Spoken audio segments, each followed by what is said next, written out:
ఒక 12 to 15 ఇయర్స్కి కౌరవులు శకునితో కలిసి దుర్మార్గాలు స్టార్ట్ చేస్తారు. అందులో పాటుగా మత్స్యకారుల్ని కూడా ఇబ్బంది పెడతారు. అది తెలిసాక కూడా ధృతరాష్ట్రుడు ఆ ప్రజలకే పనిష్మెంట్ ఇస్తాడు. మధ్యలో ఆపిన సత్యవతిని కూడా అవమానిస్తాడు.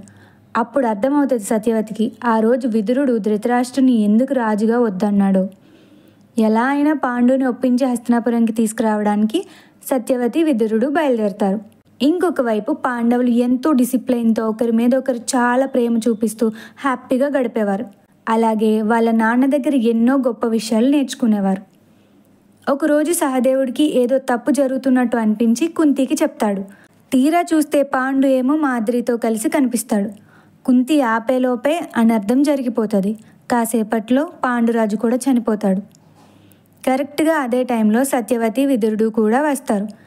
జరిగింది చూసి ఎంతో కుమిలిపోతారు.